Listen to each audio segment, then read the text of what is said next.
tema itu ya.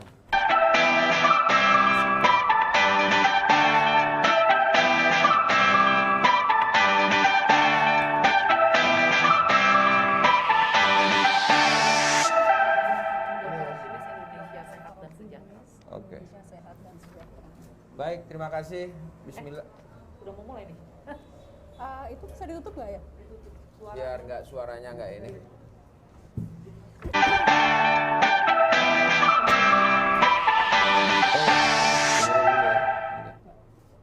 Oh, Mbak Nur apa?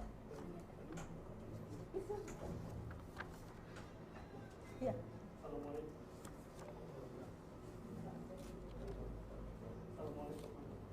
Dan langsung aja kan ini.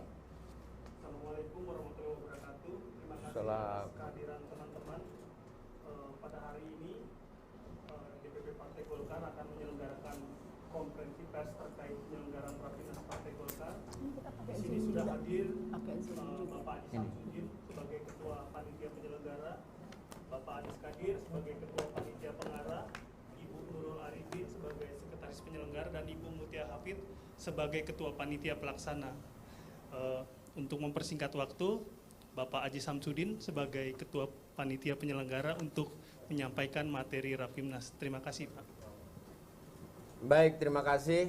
Bismillahirrahmanirrahim. Assalamualaikum warahmatullahi wabarakatuh. Salam sejahtera, selamat siang untuk kita semua. Kepada rekan-rekan sahabat wartawan, para kader Partai Golkar, atas arahan dan rapat terbatas dengan Bapak Ketua Umum, maka pada hari ini kami dari Panitia Penyelenggara Rapimnas pertama Partai Golkar di tahun 2021 bersepakat untuk mengadakan Rapimnas di DPP Partai Golkar dengan mengangkat tema Golkar Optimis, Indonesia Sehat dan Sejahtera. Adapun dalam struktur kepanitiaan Dewan Penyelenggara, dalam hari ini panitia penyelenggara adalah saya bersama Ibu Nurul sebagai Sekretaris Penyelenggara, kemudian Ibu Sari Yulianti sebagai Bendahara Penyelenggara, kemudian Ketua Steering Committee adalah Pak Adis Kadir, dan Ketua Organizing Committee yaitu Ibu Mutia Hafiz, yang mana tema yang kita angkat ini setelah melakukan rapat terbatas dan rapat harian dari Dewan Pimpinan Pusat Partai Golkar mengambil tema yaitu Golkar Optimis, Indonesia Sehat dan Sejahtera, yang mana penyelenggaraan ini akan mulai tanggal 5 malam dengan dilakukan dengan pembukaan pukul 19.30 dan kemudian akan dilanjutkan tanggal 6 Maret 2021 sampai dengan selesai. Tentu penyelenggaraan ini kami akan mengikuti dan memperketat protokol kesehatan, baik dalam hal kedatangan peserta yang akan diikuti oleh 34 provinsi, adapun tingkat 2 akan dilakukan secara Zoom yang dilakukan kepada seluruh tingkat 2 organisasi sayap, organisasi didirikan dan mendirikan, serta para sesepuh yang akan mengikuti secara offline bagi sesepuh, dan ada yang beberapa mengikuti secara online. Nah, di dalam kesempatan ini saya akan meminta kepada Ibu Mutia secara langsung untuk melakukan dan memberikan suatu persiapan, dan kepada Bapak Adis Kadir untuk memberikan penjelasan kepada materi dan tema, dan sekaligus nanti akan dilakukan oleh Ibu Nurul Arifin sebagai Sekretaris Penyelenggara yang melakukan koordinasi antara penyelenggara dari Organizing Committee maupun dari Steering Committee. Untuk pertama, saya persilakan dulu kepada yang terhormat Ibu Nurul Arifin. Kami persilakan Ibu Nurul. Baik, terima kasih Ketua. Yang saya hormati rekan-rekan media sekalian. Jadi tadi terkait dengan tema Golkar Optimis, Indonesia Sehat dan Sejahtera.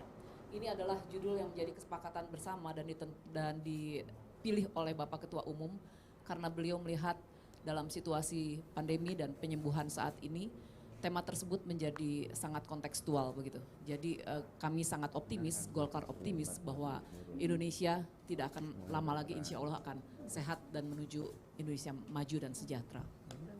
Dan untuk acara-acaranya sudah ada rekan-rekan yang yang mempunyai tanggung jawab masing-masing begitu. Saya kira dari SC mungkin lebih tepat untuk mempresentasikan, dan Ibu Mutia dari OC saya kira lebih tepat juga untuk mempresentasikan begitu. Tapi yang jelas kami berharap bahwa Rapimnas besok bisa diikuti, karena ini adalah Rapimnas pertama pada tahun ini, dan tentu saja Golkar seperti biasanya selalu memberikan warna lain dalam perpolitikan Indonesia.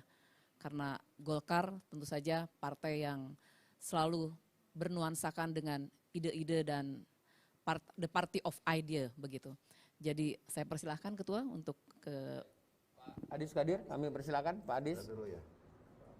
Ya, Pak Adis Kadir ini adalah penanggung jawab daripada steering committee yang meramu bagaimana masukan-masukan dari seluruh DPD provinsi, dan masukan-masukan ini telah kita lakukan roadshow bersama Ibu Nurul, bersama Ibu Sari, bersama Bu Mutia dan Pak Adis Kadir, dan bersama panitia untuk menerima masukan-masukannya. Baik secara detail, secara teknis, saya persilakan kepada Pak Adis Kadir untuk menyampaikan hal-hal materi yang akan menjadi pokok pembahasan untuk menuju Rapimnas pertama di tahun 2021. Kami persilakan Pak Adis Kadir. Baik, terima kasih. Bismillahirrahmanirrahim. Assalamualaikum warahmatullahi wabarakatuh. Pak Haji Samsudin, Ibu Nurul Arifin, Bu Mutia yang kami hormati, rekan-rekan media sekalian. Jadi saya sebagai Ketua Steering Committee telah diberikan tugas oleh Ketua Umum DPP Partai Golkar, Pak Airlangga Hartarto, dan juga Ketua Penyelenggara Pak Haji Samsudin untuk merancang apa-apa saja yang akan dibicarakan dan dibahas di dalam Rapimnas nanti. Jadi ada dua memang, Rakernas tanggal 5, Rapimnas tanggal 6. Kami kebagian di Rapimnasnya, rapat nasional. Rapimnas adalah rapat satu tingkat di bawah Munas. Jadi keputusan-keputusan itu dapat diambil setingkat dengan Munas. Jadi Rapimnas ini akan membahas berbagai keputusan satu tingkat di bawah Munas. Ini Rapimnas pertama di era kepemimpinan Bapak Airlangga Hartarto. Ada beberapa hal nanti yang akan dibahas sebagai bentuk daripada awal dari kinerja yang baik daripada kepemimpinan Pak Airlangga di Partai Golkar. Pertama tentunya kami harus lebih mempersiapkan diri untuk menghadapi pilkada yang akan datang, terakhir juga pemilu dan juga tentunya pilpres. Itu tentu akan dibicarakan. Karena apa? Kami ingin mempertahankan pemenangan Partai Golkar di 165 kabupaten kota dan provinsi yang baru lalu telah selesai kita laksanakan pilkada tersebut. Kemudian tentunya selain kita membahas strategi-strategi tentang pemenangan pilkada, pemilu dan pilpres, kita juga ingin membicarakan kemudian langkah-langkah organisasi apa yang akan kita tempuh terkait dengan hal tersebut. Selain langkah-langkah organisasi, di dalam organisasi Partai Golkar banyak sekali organisasi, baik itu yang vertikal dan horizontal dan juga sampai kepada tingkat desa. Jadi nanti ada suatu konsep di sana yang akan diluncurkan oleh Pak Airlangga, konsep audit organisasi. Bagaimana model konsep audit organisasi, silahkan nanti kawan-kawan mengikuti jalannya Rapimnas tersebut. Kemudian juga rekan-rekan sekalian, Partai Golkar di bawah kepemimpinan Pak Airlangga Hartarto akan meluncurkan satu institut yang bernama Golkar Institute. Jadi Golkar Institute juga nanti akan kita luncurkan tempat untuk mendidik kawah candra di muka daripada kader-kader Partai Golkar. Jadi kita ingin mendidik baik itu calon legislatif, kemudian calon kepala daerah, semua akan dididik di institut tersebut maupun yang sudah terpilih. Kita didik semua untuk menjadi politikus-politikus yang handal. Kemudian juga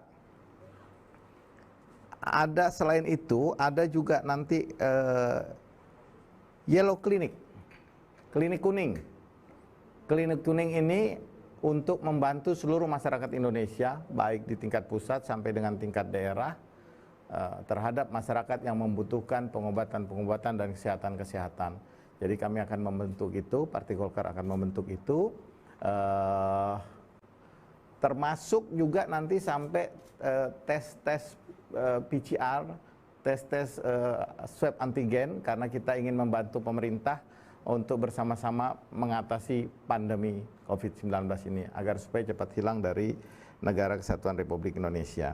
Dan kemudian ada lagi nanti kalau kita tahu pusat sudah punya studio digital seperti ini, nanti media dan pengalaman opini di bawah Bu Nurul dan Bu Mutia ini akan membentuk ini di seluruh daerah di seluruh Indonesia. Jadi agar supaya koordinasi dan media informasi media Partai Golkar itu agak mudah, gampang bisa diterima oleh masyarakat di daerah sampai dengan tingkat-tingkat di desa. Tentunya ada pembahasan-pembahasan lain seperti peraturan-peraturan organisasi, ada beberapa peraturan organisasi yang direvisi juga nantinya. Salah satunya terkait dengan penugasan fungsionaris Partai Golkar. Ada beberapa di situ, nanti mungkin ada 8 peraturan organisasi, dan kemudian juga ada PO-PO yang baru, termasuk audit organisasi, termasuk Yellow Clinic, Golkar Institute, dan lain-lain. Jadi itu kurang lebih agenda-agenda yang kami susun, dan tentunya terakhir ada pernyataan politik. Nah, ini yang paling menarik ini, pernyataan politik dari Ketua Umum DPP Partai Golkar di akhir Rapimnas nanti, setelah mendengarkan masukan-masukan seluruh pimpinan-pimpinan DPD Partai Golkar Provinsi seluruh Indonesia, diakhiri dengan suatu pernyataan politik Ketua Umum terkait dengan situasi dan kondisi terkini. Nah, itu yang dapat kami sampaikan dari Steering Committee. Terima kasih. Assalamualaikum warahmatullahi wabarakatuh. Waalaikumsalam warahmatullahi wabarakatuh. Baik rekan-rekan wartawan dan seluruh kader Partai Golkar, simpatisan Partai Golkar, untuk persiapan menuju tanggal 5 sebagai pembukaan dari Bapak Ketua Umum Bapak Erlangga Hartarto pukul 19.30. Kita dengar keterangan persiapan menuju daripada hari H. Kami persilakan yang terhormat Ibu Dr. Mutia Hafiz. Kami persilakan. Baik, terima kasih. Yang kami hormati hadir di sini sebagai Ketua Panitia Penyelenggara Rapimnas, di partai sebagai Wakil Ketua Umum DPP Partai Golkar, kemudian di DPR Wakil Ketua DPR. Tapi saat ini hadir sebagai Ketua Penyelenggara Rapimnas. Terima kasih Pak Aziz waktunya. Teman-teman semua dari kami Panitia Pelaksana, ini adalah Rapimnas pertama yang diselenggarakan di dalam kondisi pandemi COVID-19. Jadi kami mempersiapkan betul bagaimana tentu melakukan sebuah Rapimnas yang tetap substantif, sesuai dengan ADART, namun di saat yang bersamaan mengikuti prokes. Ini juga pesan utama dari Ketua Umum kami Bapak Erlangga Hartarto.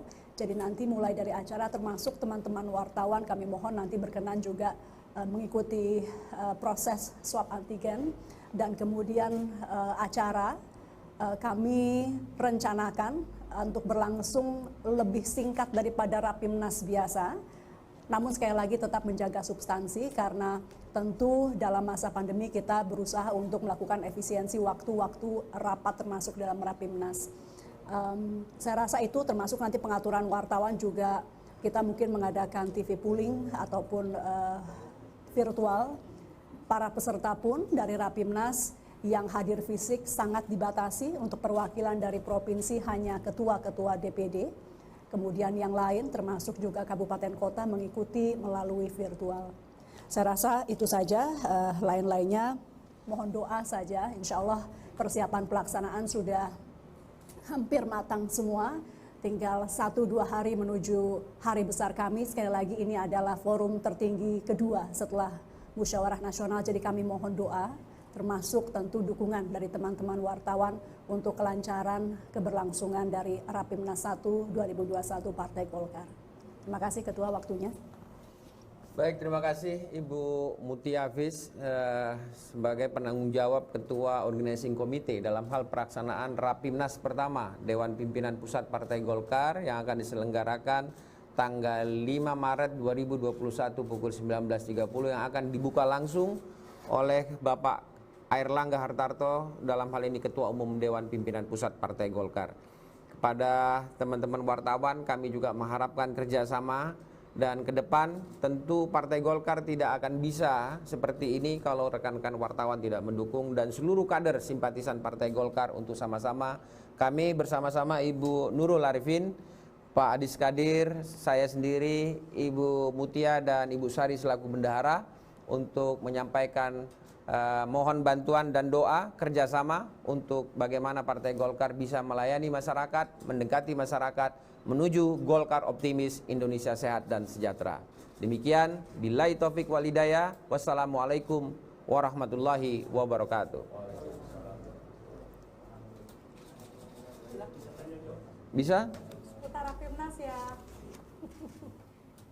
Putri ini lagi-lagi. Selamat siang Bang Ajis, Bang Adis, Mbak Nurul, Mbak Mutia. Ada beberapa pertanyaan. Yang pertama, dalam Rapimnas nanti mungkin boleh disampaikan hasilnya atau sikap politiknya itu seperti apa sih Bang? Apakah misalnya akan dibahas masalah menuju Pilpres dan Pemilu 2024? Karena kan sejak Munas 2019 sebenarnya sudah ada suara-suara yang mendorong Pak Erlangga untuk menjadi capres begitu kan. Apakah itu nanti akan dikukuhkan kembali gitu di dalam Rapimnas? Atau juga mungkin sikap terkait konvensi yang sedang digagas oleh Partai Nasdem akan juga dibahas di situ gitu.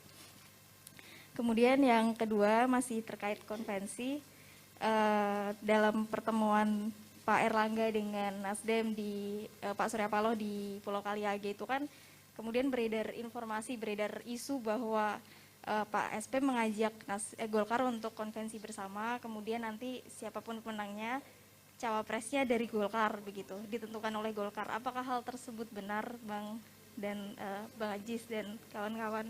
Terima kasih. Silakan Pak Adis. Silakan Pak Adis. Terkait pernyataan politik dulu ya, nanti kalau yang masalah pertemuan-pertemuan mungkin Bu Mutia. Politik tentunya ini akan berkembang nanti di dalam Rapimnas, kawan-kawan sekalian. Jadi biasanya kami DPP dan Ketua Umum Pak Erlangga akan mendengarkan masukan-masukan dari daerah-daerah. Jadi apa yang menjadi masukan-masukan dari daerah, kemudian apa yang menjadi masukan daripada organisasi-organisasi saya pendiri dan didirikan, inilah nanti yang akan menjadi bahan sebagai pernyataan politik Ketua Umum di akhir Rapimnas tersebut. Jadi kita tidak mengetahui nanti perkembangannya seperti apa, kita tunggu saja di Rapimnas nanti perkembangannya apa yang akan disampaikan Ketua Umum sebagai pernyataan politik tersebut. Itu. Silakan Bu Mutia mengenai pertemuan ini. Kan udah dijawab. Golkar saat ini tidak sedang mengagendakan konvensi. Partai Golkar, partai yang pertama kali melakukan konvensi, jadi kami memahami persis mekanisme dan proses-prosesnya. Namun sampai saat ini kami tidak, sekali lagi tidak sedang mengagendakan konvensi. Adapun pertemuan Ketua Umum DPP Partai Golkar, Bapak Erlangga Hartarto, dengan berbagai pihak termasuk Bapak Surya Paloh adalah silaturahmi politik yang menurut kami dalam masa pandemi COVID-19 kita semua harus berangkulan, bekerja sama, saling memberi masukan mengenai apa yang terbaik bagi bangsa adalah hal yang wajar dan tidak terkait 2024. Strategi 2024 salah satunya akan dibahas di dalam Rapimnas, betul sekali, dan itu masih akan berlangsung nanti tanggal 5 sampai 6 Maret. Jadi kita tunggu, kami cukup senang hati juga karena media massa menyambut dengan meriah, penuh sukacita pertemuan-pertemuan Ketua Umum kami, tapi mohon bersabar, kami masih akan membahasnya nanti di dalam Rapimnas, mungkin itu menjadi salah satu poin. Tapi sekali lagi untuk saat ini tidak ada agenda konvensi. Baik, mungkin Ibu Nurul dalam hal secara pertimbangan dari sisi lain ada yang ingin disampaikan? Cukup? Saya kira cukup. Cukup ya. Oke, Mbak Putri cukup ya? Pak Ajis, selain kehadiran secara fisik, ada juga wartawan yang menanya secara virtual. Mas Kiflan dari RM Online sudah online. Selamat siang, Bang Adis, Bang Ajis, Ibu Mutia, dan Ibu Nurul.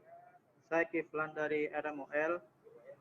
Pertanyaan saya seputar lebih ke pilkada ya. Ini kan masih isu yang menarik untuk dibahas karena kan tarik ulur antara akan ada 2023 dan 2022 atau langsung serentak sesuai undang-undang pilkada. Nah, ini pandangan Golkar ini seperti apa sih sebenarnya? Karena kan setiap kader masih punya pandangannya masing-masing. Nanti ada gambaran nggak di Rapimnas ini akan dibahas mendetail gitu, apakah akan tetap 2023 atau sesuai undang-undang pilkada.